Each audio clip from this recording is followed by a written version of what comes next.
Bonjour tout le monde. J'espère que la préparation se passe dans de bonnes conditions. Moi, Elioma, on va faire un exemple d'un sujet d'expression écrite. Enfin, il y a beaucoup d'exemples, mais j'ai choisi celui-ci parce que pour moi, il est assez intéressant. وهو بنفس الطريقة باش غادي نخدموه. Maintenant, vous allez travailler tous les autres sujets et on aura d'autres occasions de voir d'autres sujets. Alors, le sujet, c'est quoi? Un jour, un garçon de votre quartier disparaît mystérieusement. Racontez les circonstances de cet événement et dites comment a été la réaction de sa famille et de ses voisins. Le sujet, c'est un jour, واحد الوليد de votre quartier, il a disparu. Tout simplement.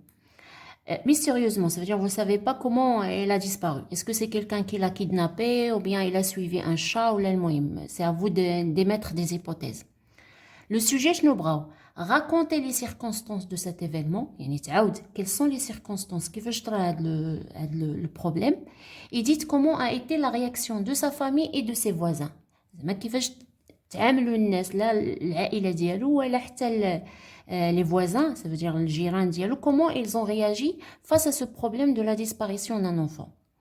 Alors, avant d'entamer le sujet, avant de vous montrer comment on peut, par exemple, imaginer une petite histoire tout en respectant le schéma narratif, les temps verbaux, je voudrais vous parler un petit peu des critères de la correction. يعني كيفاش شنو هما العناصر اللي خاصهم يحضروا في le texte ديالك d'expression écrite باش المصحح كيعطي عليهم، لان ماشي كيجي المصحح وكيعطيك النقط، راه كاين شي حوايج مثلا تقدر ما تكونش دايرهم ولكن شي حوايج درتيهم et tu peux gagner des points sur ces choses que tu as notées dans ton expression écrite.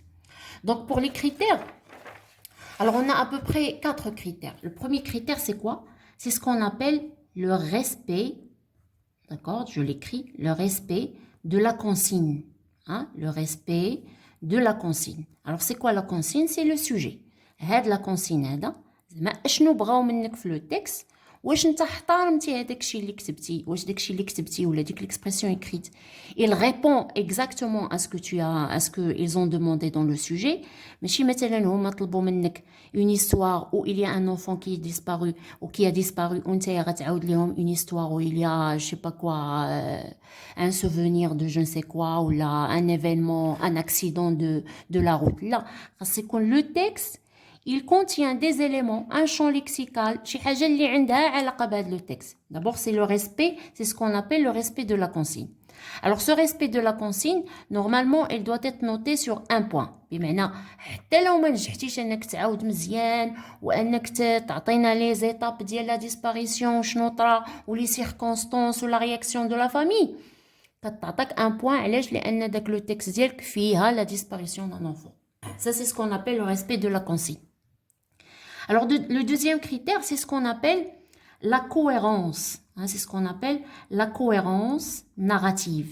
Hein, c'est ce qu'on appelle la cohérence narrative. Et de la cohérence narrative, il y a le schéma narratif. Ce que nous avons travaillé en classe et qu'on a appelé le schéma narratif ou la cohérence narrative. Et maintenant, l'histoire de l'enfant qui a disparu dans des circonstances mystérieuses. Est-ce que tu as respecté les étapes du schéma narratif? Est-ce que tu as mis la situation initiale, première? Est-ce que tu as mis ce qu'on appelle l'élément perturbateur? Est-ce qu'il y a les péripéties? Est-ce qu'il y a la situation finale? Donc, s'il y a ces 4 éléments, si vous voulez, du schéma narratif, on dit qu'il y a la cohérence narrative. ماشي مثلا بديتي باللي زاكسيون ما عرفتش شنو مازال ما حطيتيناش في لا سيتوياسيون في لو كادر سباسيو تمبوريل ومشيتي كتهضر على لي بيريبيسي. Il faut qu'il y ait la cohérence narrative, il faut qu'il y ait ce qu'on appelle les 4 étapes du schéma narratif. هذه بوحديتها عندها 2 points. Alors elle est notée sur 2 points. D'accord? Alors troisième critère de la correction, est-ce qu'il y a ce qu'on appelle la description? D'accord? الوصف. واش في لو تكست ديالك تضمنتي فيه شي وصف؟ لان هنايا بون c'est vrai qu'il y a un événement Mais ils t'ont demandé de parler des circonstances. Alors, c'est quoi les circonstances? Ça veut dire le cadre spatio-temporel dans lequel s'est passé l'événement, la réaction de sa famille. Non, la réaction, يعني رد الفعل ديال العائلة ديالو, ça doit être aussi la description des sentiments de la famille et des voisins. Donc, la description, elle est au service du texte narratif. Mais يمكنش يكون عندنا un texte narratif où tu racontes sans que tu fasses un petit arrêt sur ce qu'on appelle la description. Soit le cadre, فين كاينه les événements, هادشي دابا نشوفوه بالتفصيل. Soit le cadre spatio-temporel, soit la description des personnages, soit la description des sentiments, اللي كلهم واحد أو على الأقل جوج منهم خصهم يكونوا dans ton texte. Alors le quatrième élément de la correction, c'est ce qu'on appelle la correction. Alors là, la description, c'est sur un point, bien sûr. Si ton texte il contient de la description, tu as droit à un point. Alors, le quatrième critère, c'est ce qu'on appelle la correction de la langue. Alors, tout ce qui est les fautes d'orthographe, مثلا, hein, tout ce qui est les fautes d'orthographe, مثلا شي كلمات كتبتيهم خطأ, نسيتي فيهم un S, تردوا البال dans la correction finale de votre texte d'expression écrite. Il faut absolument voir, par exemple, est-ce que tes mots sont au singulier? Est-ce que tes noms, les mots que tu as utilisés sont au pluriel? Est-ce qu'ils sont féminins? Les marques de féminin, les marques de... les participes passés, est-ce qu'ils sont bien accordés?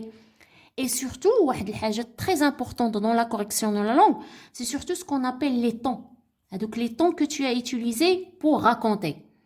Alors, pour faire un récit, normalement, on a vu que c'est le passé simple et l'imparfait. ولكن هنا dans l'expression écrite أنا كنصحكم تستعملوا surtout l'imparfait, d'accord? Alors l'imparfait غادي تستعملوه effectivement dans les passages où il y a la description, où il y a les circonstances, وكتزيدوا عليه le passé composé. بلاش من le passé simple parce que le passé composé aussi, il peut jouer le rôle effectivement du passé simple. Vu que le passé simple c'est un temps qui est pas facile du tout. Et parfois غادي تبداو تطيحوا فيه في الاخطاء وكيمشيو لكم النقط في la langue. Donc كتستعملوا le passé composé pour les actions ou l'imparfait استعملوه dans les moments de la description. هادشي راه غادي نشوفوه من بعد. Alors ça c'est la première des choses, donc les fautes d'orthographe, les temps des verbes. Alors on mettra aussi l'orthographe, hein, تردوا البال l'orthographe, comment ça s'écrit, واش كاينه A, E, S, etc. وكاينه حاجه اخرى, c'est ce qu'on appelle les liens logiques. Hein, les liens logiques. هادوك الروابط اللي كتستعمل effectivement dans la phrase, d'accord, les liens logiques. Alors, puis, parce que, comme, وكاع دوك les subordonnés circonstanciels qu'on a vu, واش نتا قدرتي تستثمرهم effectivement dans le texte que tu as écrit. D'accord, c'est ce qu'on appelle les liens logiques, qui peuvent aussi rejoindre ce qu'on appelle la cohérence narrative. لأن la cohérence narrative, إلا ما كانوش فيها les liens logiques, راه ما كتكونش cohérente. Donc, بعض les critères de la langue. Donc, il faut faire très attention à l'écriture des mots, les pluriels, le singulier, etc. Il faut faire attention aussi au temps que tu as utilisé. Est-ce que c'est l'imparfait et le passé composé?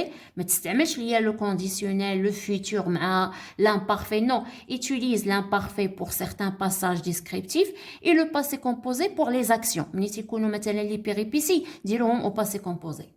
Alors, la correction de la langue, elle est sur 3 points. Elle est très importante parce que c'est une langue. هي الفرنسية شنو هي؟ c'est une langue. خصك تكون تعرف تكتبها وتعرف ما ديرش فيها لي فوت. دونك سي بور سا كتشوفوا بان عنصر النقاط هنايا مرتفع لان سي une langue. قبل من لا كويرونس ناراتيف ولا لا ديسكريبسيون تكون عندك القدره انك تكتب الكلمات كوريكتومون, que tu ne fasses pas des fautes qui sont trop arrogantes. يعني يكونوا شي دي فوت اللي اناكسبتابل, يكونوا مثلا دي فوت راه معروفين, لي فوت اللي كيتقبلوا في السن ديالكم راهو لاكور اكسيتيرا. Alors, le dernier élément de la correction ou du critère de la correction, c'est ce qu'on appelle la présentation. Alors, كيفاش قدمتي هذاك لو تكست؟ واش موسخ ياك ما درتي فيه دي غايور هكا, دي غاتور, درتيه sous forme d'une feuille de brouillon؟ لا, c'est كل la présentation. شنو هي la présentation؟ les paragraphes. نبدا par exemple un paragraphe, le paragraphe 1, on dit le paragraphe 2, le paragraphe 3, vous voyez? Donc je mets des fenêtres dans mon texte, Je dois respecter l'aération du texte. Je dois présenter aussi mon texte sous forme de paragraphes. Ça, c'est essentiel. Et puis surtout, qu'il n'y ait pas effectivement de quoi? De rature, comme ça. يعني تبدا تضرب في الكلمات ما عجبتكش هذه الكلمه وسخانه لا خص لا بريزونطاسيون يكون داك لو تكست نقي ومهوي فيه les fenêtres, فيه les paragraphes et ainsi de suite. Alors la présentation en elle-même, c'est sur un point, voyez? Ce qui fait que on a 1, 3, 4, 5, 6, 7, 8. Alors la production est effectivement sur 8 points effectivement dans le régional. Alors maintenant, on va passer à comment on peut répondre par exemple à ce texte. Je vous rappelle que le texte, effectivement, que le sujet sur lequel on va travailler. Un jour, un garçon de votre quartier disparaît mystérieusement. Racontez les circonstances de cet événement et dites comment a été la réaction de sa famille et de ses voisins. Je reviendrai un moment pour vous montrer comment on peut imaginer une histoire à partir d'un sujet.